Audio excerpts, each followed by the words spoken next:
I would describe Riri Williams as an ambitious young female genius attempting to become the best version of herself. And I think in the first couple episodes, we are seeing her unpack everything that's happened to her over the past not only months, but years, and really needing to reconcile the truth of how she feels about all of that in order to take some of the larger steps into this Ironheart mantle that she's realizing she might have just created for herself. Did I explore the character of Parker Roberts in the comics, and who is he? I think, yeah. I mean, Parker. Parker in the comics was from New York. Obviously, his name was Parker, so he kept that. Definitely. We didn't come from the same background per se, but the same powers, right? That ambition, right? Him being a petty thief, and he in the comics he was doing it for his family and things like that. And I think that we took those elements, but we added a little more to it. I feel like we had the opportunity to expand on this character, and then with changing the setting from it being in New York to Chicago, we had a whole new set of opportunities.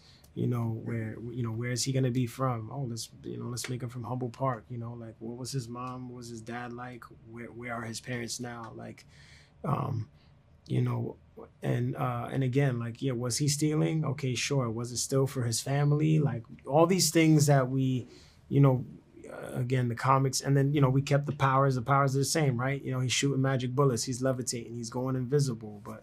We take it, he's got to hold his breath to go invisible, right? He works on his breath. You see that over the course of the show. Like, just getting to really like work on character traits to make him a full person. Anyway, yeah, to answer your question, yeah, we dove into the comics, but then, just took it a step further. I mean, Riri decides to team up with Parker and the crew really because of everything that you just said. Like, he is selling her on this dream that all the questions that she has and everything she's worried about, he's found the solution. He's asking the exact same questions that I was asking myself just moments ago, and here he is. He's got the money, he's got the spot, he's righting the wrongs that were done in his community.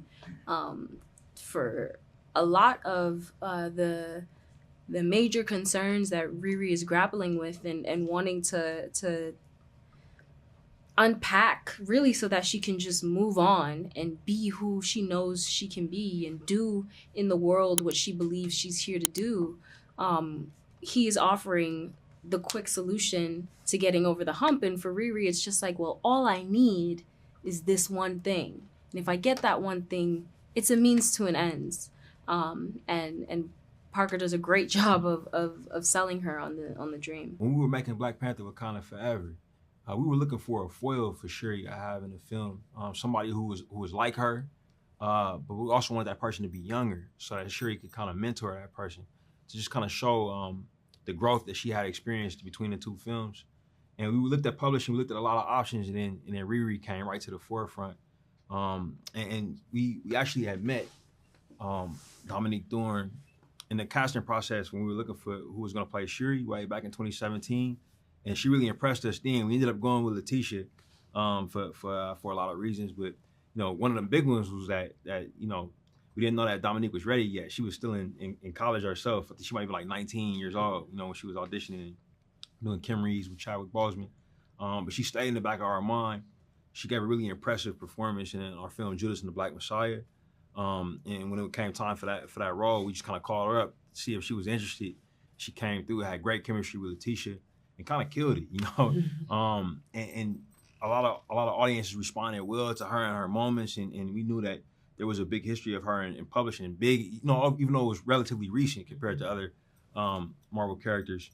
What they have in common, I think they're all, Parker's crew, you know, the best way to describe them, they're a group of misfits, right? They're a group of people who, you know, a group of people who were cast out in their own communities, right? But they were all very gifted at, you know, what they did or, you know, do, right? They still do. And I think that, you know, when their communities, you know, kind of ruled them out, Parker was able to see the potential in all of them.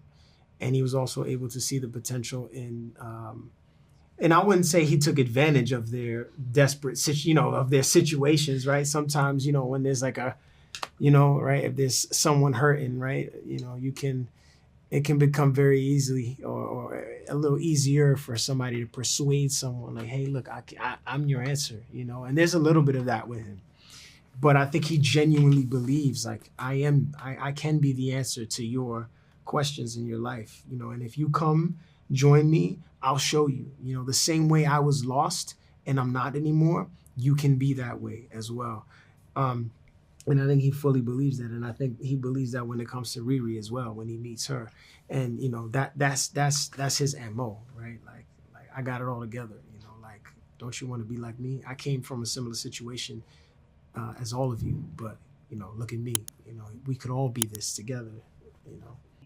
As Ironheart gets underway, we find Riri having finished her, quote, internship, end quote, in Wakanda and in dire straits in and around her MIT labs. She's created an explosion in the lab and is facing the consequences when we land on her in the show. Who's Natalie and how does she appear in Ironheart? Natalie is Riri's best friend. She's her companion, her ride or die, childhood best friend, who unfortunately she loses to gun violence in her community.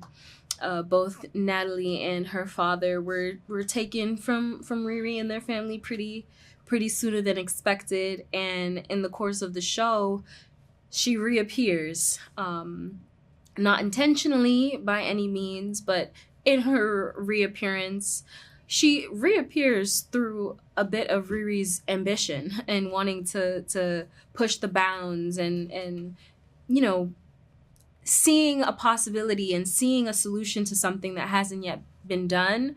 Riri definitely has established that she's okay with taking that risk, and so she takes the risk, and in the process, Natalie returns and starts demanding that she answers some pretty tough internal questions. Well, we have a tech versus magic theme in the show, and obviously Riri comes from the tech background of everything. So she's very, the way she thinks is very like 1 + 1 = 2, and that's just the way it is. And with magic, 1 + 1 could equal infinity. It could equal apples. we don't know, you know. And so for her, I think it's not just getting away from her being tech only, but it's also getting away from her things being black and white and only having to be one way or the other, that sometimes things can be a little bit in between. So of her, you know, accepting magic in this way and being witness to magic in this way is also a way of her kind of opening up her thought process. Ironheart is a show where the lines, you know, between what's fiction and what's real are very blurred, in that it's a show about a young, brilliant Black woman who just needs access, and that was happening behind the cameras the entire time. You know, these women were great before this show, you know, but the show will serve as an introduction to audiences about, you know, their skill, their talent, what they want to say about the world, and I think that that audiences are going to take to it like water in the desert, to be honest, you know.